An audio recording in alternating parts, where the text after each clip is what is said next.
অনৈতিক কথা যে কলেজ আসবে না, কলেজ কি ওনার পৈতৃক সম্পত্তি নাকি যে আটকাবে? ভাঙড় কলেজে এখন পড়াশোনা হচ্ছে না। ভাঙড় কলেজে ইউনিয়নরা এখন স্টুডেন্টদের উপর অত্যাচার করছে, স্টুডেন্টদের মারধর করছে। আমাকে আজকে কলেজ থেকে বার করে দিয়েছে তৃণমূলের দুষ্কৃতী ইউনিয়নরা।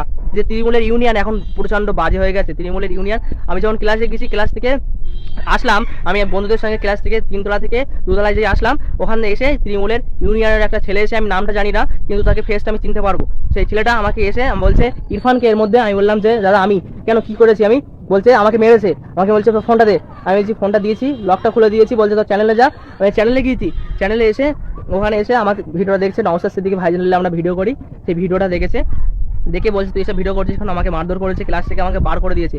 আমাকে বললো যে কলেজে না যেন দ্বিতীয় দিন কলেজে দেখি। না, ওটা আমি তাহলে জানছি বিষয়বস্তুটা কি আছে, এটা আটকাতে পারবে না। ডেমোক্রেটিক কান্ট্রি, ডেমোক্রেসি আছে, যার যাকে ভালো লাগবে সে তার ছবি শেয়ার করবে, তবে হ্যাঁ, আর অন্য কারো সমালোচনা করবে, এটা স্বাভাবিক। তবে সমালোচনার ক্ষেত্রে ভাষা সংযত হওয়া দরকার। কলেজটা পড়াশোনার জায়গা, অবশ্যই সেখানে ইউনিয়ন করবে, কিন্তু আজকে ইউনিয়ন রুমটাকে কি হয়েছে, ইউনিয়ন আজকে আর নাই, ছাত্র প্রতিনিধি আর নাই, এখন হচ্ছে একচেটিয়া তৃণমূল কংগ্রেস ভয় পাচ্ছে ভোট করাতে।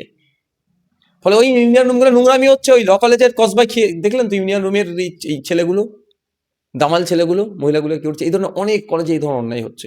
আমরা দেখছি বিষয়বস্তুটা যে এই ধরনের আচরণ করেছে, তার বিরুদ্ধে আইনগত ব্যবস্থা নেওয়ার জন্য আমরা লড়াই করব।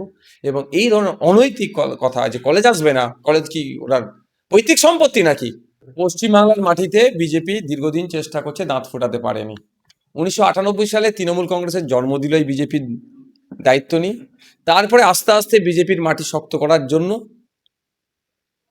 তৃণমূলকে দিয়ে চাষ করালো। 2011 সালের পরে আমরা বিজেপি কি জিনিস পশ্চিমবাংলায় একটু একটু করে জানতে পারলাম। 2019 সালে আকার ধারণ করলো। 2021 সালে মানুষ তৃণমূলের অত্যাচারে অতিষ্ঠ হয়ে একটা শ্রেণীর মানুষ, হেভি অংশের মানুষ বিজেপিকে ভোট দিয়েছিল। তৃণমূলের হাত থেকে, অত্যাচারের হাত থেকে বাঁচাতে পারবে বিজেপি।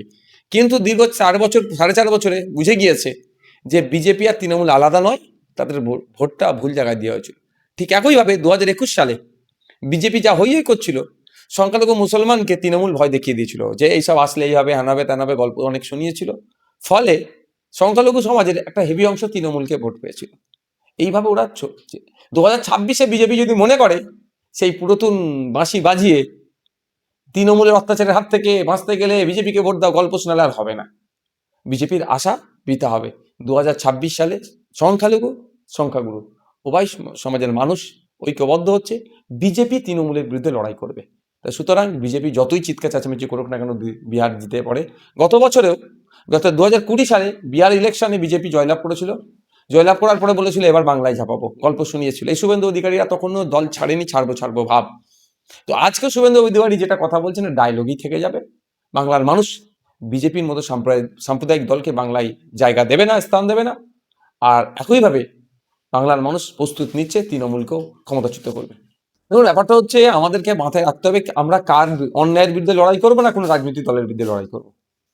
আমাদেরকে লড়াই করতে হবে অন্যায়ের বিরুদ্ধে, অনাচারের বিরুদ্ধে, সংবিধানকে যে আঘাত দিচ্ছে। তৃণমূল কংগ্রেস বিজেপির থেকে কোন অংশে কম আছে তা বলে বিজেপি কে ডেকে নিয়ে আসবো এটা আমি বলবো না, এই কাজটা আমি করবো না। কিন্তু তৃণমূল বিজেপিকে হারাতে হবে, না হলে অন্যায়কে প্রশ্রয় দেওয়া হয়ে যাবে। চাকরি চুরি, স্কুলের টিচার নেই, হসপিটালে ডক্টর নেই, ঔষধ নাই, নার্স নাই, সরকারি পরিবহন ব্যবস্থা ভেঙে পড়েছে, কৃষকের আয় নাই, বিড়ি শ্রমিকদের আপনার ঠিকঠাক মিনিমাম ওয়েজেস পাচ্ছে না, চা শ্রমিকরা তার মিনিমাম ওয়েজেস পাচ্ছে না, লেদার কমপ্লেক্সের শ্রমিকরা তাদের শ্রমকর হিসেবে তাদেরকে ট্রিট করা হচ্ছে না। নানান ভাবে অতিষ্ঠ, ওবিসি নিয়ে মানুষ মুসলিম সম্প্রদায়কে পুরো ধ্বংস করে দিল। এই সমস্তগুলো দাঁড়িয়েছে। তা বলে এই নয় যে বিজেপিকে আমি আমন্ত্রণ করে নিয়ে আসুন, বিজেপির বিরুদ্ধে লড়াই চলবে। বর্তমানে যে আছে তাকেও আমরা বিতরিত করব, ঠিক বিজেপি এবং তৃণমূলকে একসাথে বিতরিত করব। জনগণের প্রতিনিধি তৈরি করতে পারে, তাহলে এই আতঙ্ক চিন্তিত হবে না। আর নাহলে এই বিজেপিকে আটকানোর জন্য তৃণমূলকে ভোট দেবেন, এই দুর্দশা। জেলের মধ্যে মুসলমান পৌঁছছে, মিথ্যা মামলায় মুসলমানরা জেল কাটছে। ঠিক একইভাবে আপনি যদি বিজেপিকে আমন্ত্রণ করে নিয়ে আসেন, এই দিন হবে উত্তরপ্রদেশ। তাহলে আমাদের কাজ কি হবে? তৃণমূল এবং বিজেপিকে হারানো। মোটেও নয়। তৃণমূলের সুপ্রিমো বলেছিলেন বিজেপিকে ফ্রন্টে নিয়ে এসে লড়াই করবে। কেন?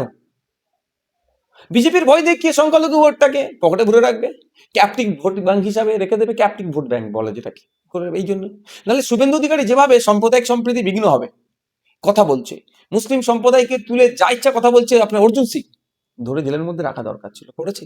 শুধু তাই নয়, মমতা ব্যানার্জিকে বলছে কাশ্মীরে জঙ্গিদের সাথে যুক্ত আছে, এইভাবে অভিযোগ তুলেছে শুভেন্দু অধিকারী। তার ভিতরে কোনো ব্যবস্থা গ্রহণ করেছে?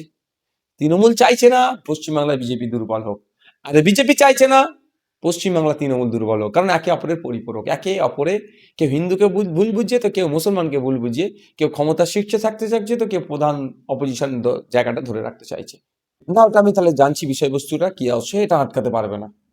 ডেমোক্রেটিক কান্ট্রি, ডেমোক্রেসি আছে, যার যাকে ভালো লাগবে সে তার ছবি শেয়ার করবে, তবে হ্যাঁ, আর অন্য কারো সমালোচনা করবে, এটা স্বাভাবিক। তবে সমালোচনার ক্ষেত্রে ভাষা সংযত হওয়া দরকার।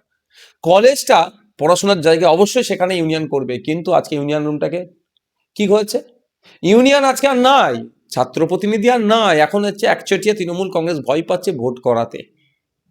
ফলে ওই ইউনিয়ন রুমগুলো নোংরামি হচ্ছে। ওই ল কলেজের কসবাই খেয়ে দেখলেন তো ইউনিয়ন রুমের এই ছেলেগুলো, দামাল ছেলেগুলো, মহিলাগুলো কি করছে, এই ধরনের অনেক কলেজে এই ধরনের অন্যায় হচ্ছে।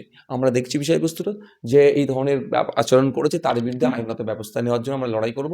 এবং এই ধরনের অনৈতিক কথা, যে কলেজ আসবে না, কলেজ কি ওনার পৈতৃক সম্পত্তি নাকি, জাটকাবে 3,26,000 মতো এক্সট্রা ভোট নিশ্চিতভাবে। এটা নিয়ে আশা করব, বিহারে তো আমি ইলেকশন লড়াই করছি না, বিহারে যারা ইলেকশন লড়াই করছে, সর্বোপরি লিডার অফ অপোজিশন পার্লামেন্টের, লোকসভার রাহুল গান্ধীজি ওখানে লড়াই করছে, নিশ্চিতভাবে এটাকে চ্যালেঞ্জ করে তিনি আইনি লড়াই যাবেন।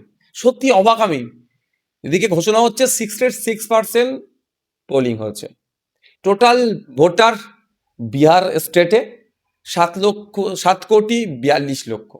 আর যদি 67% হয়, 66% হয়, কত শতকে 42, এই 5 কোটি 5.5 কোটির আশপাশে হবে টোটাল ভোট, তাহলে পোলিং হয়েছে। কিন্তু কি দেখা যাচ্ছে, টোটাল ভোটারের বেশি মানুষ ভোট দিয়েছে। তাহলে কোথা থেকে আসলো? তাহলে ভুয়ো ভোটার কবর থেকে, শ্মশান থেকে উঠে গিয়েছিল, না অন্য রাজ্য থেকে এসেছে, না ম্যানিপুলেট করেছে? এর জবাব তো নির্বাচন কমিশনকেই দিতে হবে, ছাড় পাবে না। নির্বাচন কমিশন সংবিধান সম্মত একটা বৈধ সংস্থা দেশের, এই ধরনের নির্বাচনকে কন্ডাক্ট করা, তারা যদি কোনো ধরনের অন্যায় করে তাহলে ছাড় পাবে না। তবে আমি আশা করব বিহারে যারা অপোজিশন, বিশেষ করে যারা আছে, এটা নিয়ে আইনি লড়াই তারা করবে। ধরুন ব্যাপারটা, শুভেন্দু অধিকারীকে আইএসএফ সম্পর্কে জিজ্ঞাসা করবেন, বলবে ও তো তৃণমূলের সাথে মিশে আছে। মমতা ব্যানার্জিকে আইএসএফ সম্পর্কে জিজ্ঞাসা করবেন, বলবো বিজেপির বি টিম। তারা এরকম করছে, আমাদেরকে মানুষের কাছে হেয় করার চেষ্টা করছে। ঠিক একইভাবে তৃণমূলের দুটো লবিকে জিজ্ঞাসা করবেন, সবাই বলবে আইএসএফ কে সুবিধা করছে, ঢপের চপ খাওয়াচ্ছে। মানুষ ভোট দিয়েছে, ভাঙড়ের মানুষ ভোট দিয়েছে বলে আমি জিততে পেরেছি। ভাঙড়ের মানুষরা ভোট দিলে আমি জিততে পারতাম না। 26,151টি ভোটের লিড এমনি পাইনি, 1,09,000-এর অধিক এমনি ভোট পাইনি, মানুষ দিয়েছে। ভাঙড়ের মানুষকে অপমান করছে, এই অপমানের জবাব শুধু ভাঙড়ের মানুষ দেবে না, রাজ্যের মানুষ দেবে। দেখুন ওদের গল্প, ওরা ওদের ওপর নেতৃত্বদেরকে বোঝানোর চেষ্টা করছে, আর এদিকে তোলা তুলছে। ভাঙড়ের বিভিন্ন এলাকা থেকে এই কলকারখানা যতটুকু আছে, এই লেদার কমপ্লেক্স যা আছে, এই আশপাশটাতে তোলা তুলছে, আর ওয়েটল্যান্ডগুলোকে বিক্রি করে ধ্বংস করে দিচ্ছে। যে ওই মমতা ব্যানার্জি তিনি বলছেন 5 লক্ষ পুকুর কেটেছে, এই পুকুর কেটেছে, আলাদা প্রকল্প আছে, অনেক টাকা ব্যয় হচ্ছে, আর অলরেডি যেগুলো ওয়েটল্যান্ড ইস্ট ক্যালকাটা ম্যানেজমেন্ট অথরিটির আন্ডারে যেগুলো আছে সেগুলোকে বুঝিয়ে দিচ্ছে কে, তাও আপনাকে বলছি, শওকত মোল্লার ঘনিষ্ঠরা যারা, নাম ধরে বলছে। এটা নিয়ে মামলা হয়েছে, আবার আগামী দিনে মামলা হবে, মাথায় রাখুন। আমি অলরেডি অনেক আরটিআই করতে দিয়ে দিয়েছি। তো এইগুলোকে ওরা ধ্বংস করছে, এ টাকা তুলছে। এইবার এই যদি ওখানে এখানে অ্যাক্সেস বন্ধ করে দেয়, ভাঙড়ে তো মধু, ভাঙড়ের মানুষ সাদা শীতের সরল মানুষ, এই সব নিয়ে থাকে না, সকালে উঠে মাঠে চলে যায়, কাজে ব্যস্ত হয়ে পড়ে, এই মধুটাকে ওরা খাচ্ছে। ফলে ওদের ওপর নেতৃত্বদের কাছে বার্তা দিচ্ছে, এই করবো সেই করবো, হ্যান করবো ত্যান করবো। ওদের ওপর নেতৃত্বরা ভালো করে জানে ভাঙড়ে খামচুন্নকে হারাতে পারবে না। শুধুমাত্র খামচুন্নর পক্ষ থেকে যারা আছে ওখানে, ওদেরকে একটু ব্যতিব্যস্ত করে রাখো, যাতে রাজ্যের অন্য কোনো জায়গায় যেন ঠিক কাজ করতে পারে। যেভাবে সারা রাজ্যের মানুষ আইএসএফকে চাইছে, আইএসএফের leader one of the leader আমি, তো আমি অন্য জায়গায় যে কাজ করতে পারি, এই জন্য এগুলো করছে। বাংলার মানুষ ওদেরকে জবাব দেবে। বাস্তব, আমি তো বলেছিলাম যখন অবজারভার দিয়েছিল শওকত মোল্লা সাহেবকে, আমি তখন বলেছিলাম মমতা ব্যানার্জি স্বয়ং দায়িত্ব নিক। তাহলে ভাঙড়ের তৃণমূলের নেতারা কি নোংরামি করছে, মানুষের উপরে কি অত্যাচার করে, মানুষকে কিভাবে শোষণ করে, তাদের অধিকার কিভাবে কেড়ে নেয়, তাহলে মমতা ব্যানার্জি সরাসরি জানতে পারতাম। আমার কথাটা হয়তো তখন অনেকে বিশ্বাস করেনি, আজকে তো তৃণমূলের নেতারাই আমার কথাটাকে এস্টাবলিশ করে দিল যে ভাঙড়ে কিভাবে অন্যায় করছে।